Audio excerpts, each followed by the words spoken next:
Hi, everyone. This is What is Truth Clarified with Angelina Magianis. Let's look at Genesis 33, when Jacob meets Esau, his brother. We're doing Bible study. It says, Jacob lifted up his eyes and he looked and he saw Esau was coming towards him. I was getting all anxious, getting worried. He was with fear, he's trembling. And Jacob lifted up his eyes and looked, and behold, Esau was coming, and 400 men with him. So he divided the children with Leah and Rachel and 2 female servants. They split up, and he put the servants with their children in front, and then Leah with her children, and Rachel and Joseph last of all. The 2 last at the end, Joseph and his wife Rachel. He himself went on before them, bowing himself to the ground 7 times until he came near to his brother. He getting closer and closer and just bowing down and just bowing down. He's so afraid of his brother. But Esau surprised him. Esau ran to meet him and embraced him, hugged him, and fell on his neck and kissed him. And they wept. They both cried together. They cried. And I'm sure this was a big shock for Jacob, because he's receiving me. He's not only receiving me, but he's crying. He's hugging me. Oh, and they both cry together. It means so much. This is, it's over. We're brothers still. We're brothers again. They all his brother Esau has put everything behind him, because God told him before that he would break the yoke.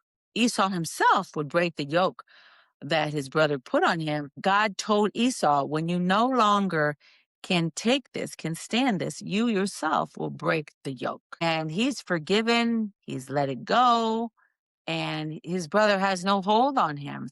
There's nothing between them anymore, because God has blessed, and he forgives his brother for what he did, because he's been there with the parents all this time, and he's blessed, and he's happy, and he's forgotten all his brother did to him. He let it go, and it was easier to let it go because he wasn't there, and easier to let it go because he received blessings as well, right?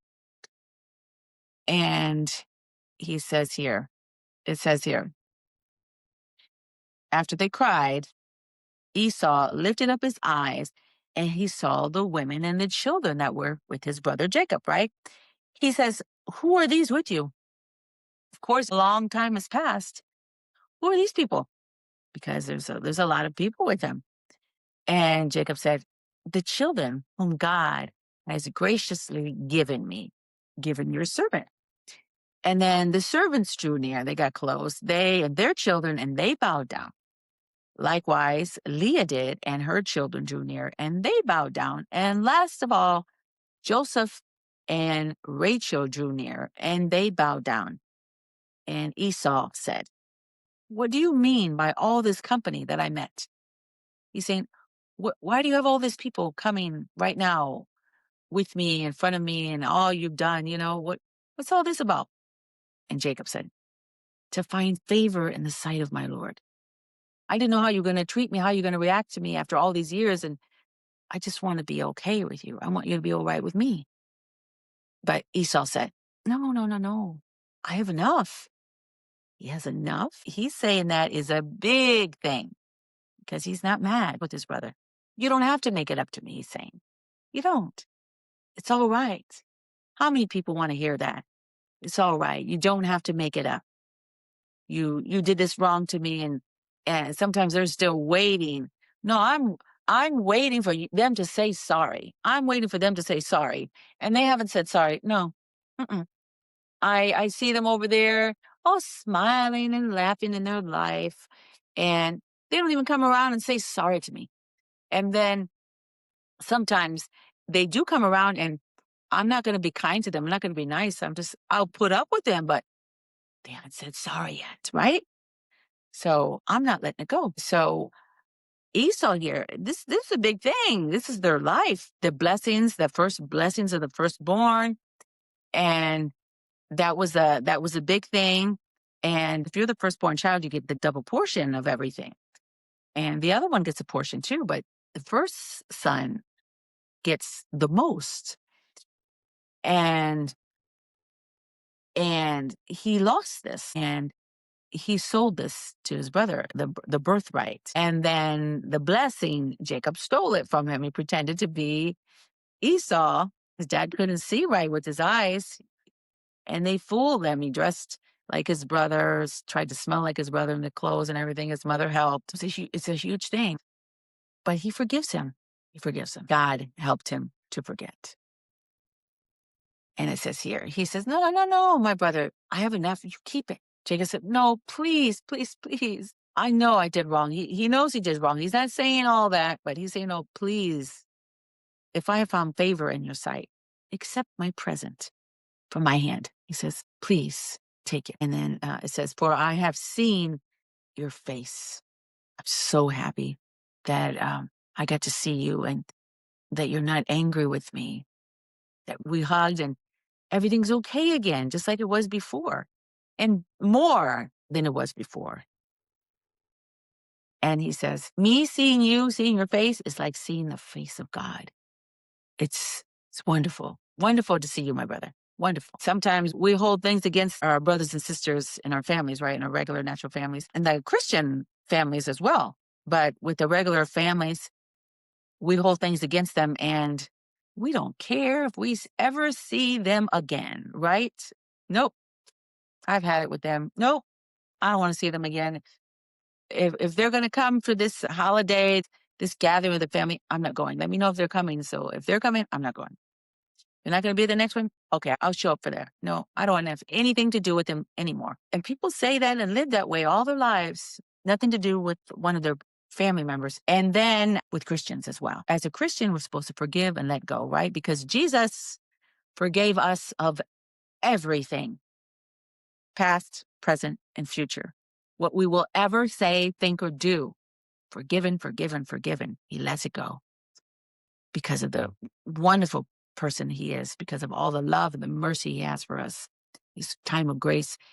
But besides that, we are one with him. So if he doesn't forgive us for anything, then how can we carry on with him? How can he show us this great love that is supposed to forgive everything if we do something he doesn't forgive? He is above and beyond all of that. It's like when someone says, I'm past it. I'm over it. God has gotten over everything. He's past everything because of what Jesus did. And just like your regular parents in your house, yeah, you may have made a filthy mess, but mom forgives you. Mom lets it go. Why? Because there's another filthy mess coming tomorrow, right? You may have accidentally scraped the side of her car with your bike or whatever, but it's just a car. You're more valuable to mom than her possessions. You should be. Praise the Lord. And then he says, no, please take this, for I have seen your face. Okay. And then it says, please accept my blessing that is brought to you. I want to bless you because God has dealt graciously with me and because I have enough. He says, God has given me so much and I want to share it with you. So he urged him and Esau took it. Okay, I'll take it. I'll take it. And then Esau said, let us journey on our way and I will go ahead of you, and you guys follow me. All right. But Jacob said to him, oh no, my Lord, my Lord. He says, word of respect. My Lord knows that the children are frail. They're so small. And that the nursing flocks and herds are a care to me. He says, if they are driven hard for one day, all the flocks are going to die. He's saying it's too much. We have got to rest. Let my Lord pass on ahead of his servant, and I will lead on slowly at the pace of the livestock that are ahead of me and at the pace of the children until I come to my Lord in Seir. We'll meet you there. But the thing is, we already got back together. We're okay now. So it's going to take some time for all of us to get over there, okay? So Esau said, well, let me leave with you some of the people who are with me so they can tend to you, so they can help you. They're my servants. But he said, what need is there for that? There's no need. We have our own servants. We're gonna take time You don't need to do that. We're fine. Okay. Let me find favor in the sight of my Lord. Let me just do it my way. Okay. It's all right. And then so Esau returned that day on his way to Seir. But Jacob journeyed to Succoth and built himself a house and made booths for his livestock. So they saw each other, everything's fine, but they're not going to see each other for a while still, because he journeys to another area and they go and make themselves a little place to be living now that they know everything's fine. Some little temporary shelters so that they could be okay, something quick so they can be all right, something to start them out with. So therefore, it says that the name of that place is called Succoth. And Jacob came safely to the city of Shechem, and which is in the land of Canaan, on his way from Padan Aram, and he camped before the city. And from the sons of Hamor, Shechem's father, he bought for 100 pieces of money the piece of land on which he had pitched his tent. So he owns this land. He's not just taking people's land. And there he built up an altar and called it El Elohi Israel, the God of Israel. And he built an altar there so he can be worshiping God. This is before all the rules came about the law and all that, and altars for sacrificing. Even though they have the idea of all this, they've been doing these things. And he built that altar so he can worship God there. And this is his own land, and he's just so excited because he found his place and God brought him back. God's his brother back. Everything's good. That's where we need to be. And for Jacob and for us today, we need to see that. We're going to go somewhere, come back, see it before we leave, say what's going to happen and come back. And don't worry about anything that could possibly come up in your journey. Know that God is going to bring you back to where you need to be, and you're going to be safe. That is trusting God. And that's where each and every single one of us needs to be.